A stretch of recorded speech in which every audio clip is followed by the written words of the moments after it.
People would say, "Hey, Chester." "Hello, Chet." And I just couldn't believe it as a young child how someone knew so many people. Everywhere we went, people were calling him out by name, and he was talking to them.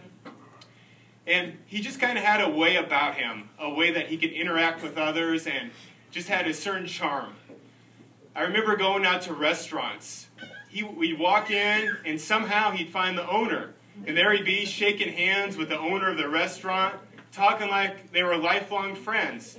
Then there'd be someone way over on the side sweeping the floor. And he'd be over talking to that guy. They'd be laughing, sharing jokes. And that was just always the way he was. I heard a few stories about his final week. In the elevators at the VA hospital, he was entertaining the crowd. My mother told me he would only have a lollipop in his room the day before his death if his roommate could also have a lollipop. Why did roommate have lollipop? The doctor asked him, he said, "Well, what should we do with you in case you were to pass?" And his response was, "Well, give me to the undertaker," which is a pretty good answer. I remember a lot of memories in the back porch of my grandparents' home. There was a time where he had his siblings out there.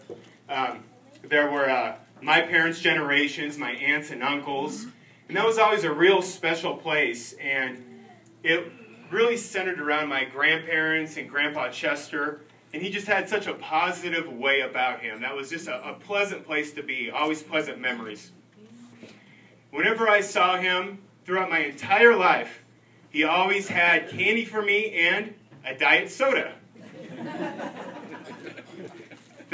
He had this certain way about him, even when I called and talked to my grandparents on the phone. I probably called their house over the course of my life, easily over 100 times. 100% of the time, my grandma answered the phone. He never answered the phone. 100% of the time, he was in the conversation. And he never held the receiver. From across the room, he was talking to me, and I was just talking in a normal voice, and somehow, magically, he heard me. It was always really special for me growing up to see the love that he and my grandmother had. Great example for me. Really appreciated that. And you know, these accounts that I share, these aren't special to me. Any of us in this room can also share those. That's just the kind of man he was. And you know, this really is a time of sorrow, a time of loss, and but also I think it is a time of celebration. I think about him going to heaven. Pardon me. And what that's going to be like. "Hey, Chester. Hey, Chet. Nice to see you."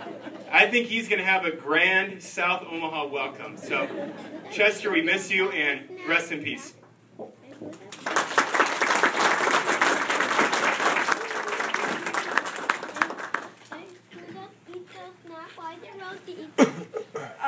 As you guys already know, I'm Alexandra, and I was Chester's youngest granddaughter. And I'm going to just, say a few words about him. Caring, strong, funny, social, these were all words to describe my grandpa. If you ask me to describe my grandpa in one word, I would use the word amazing.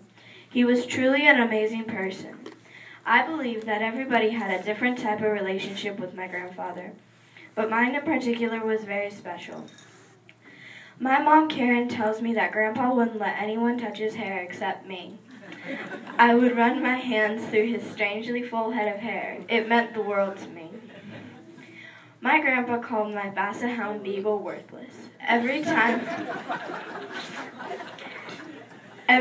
we saw him, he would say, "How's Worthless doing?" or "Tell Worthless I said hi." The day my grandpa died was very sad, but he passed with the sun on his face and loved ones surrounding him. I would say that's a peaceful way to go. I'll never forget how tight my grandma held his hand as we sat around him. As we were about to leave the hospital, she held his hand and placed it on his forehead. Kissed her hand and placed it on his forehead. That was goodbye. I truly doubt that anyone will ever forget my grandfather. That the one and only truly person.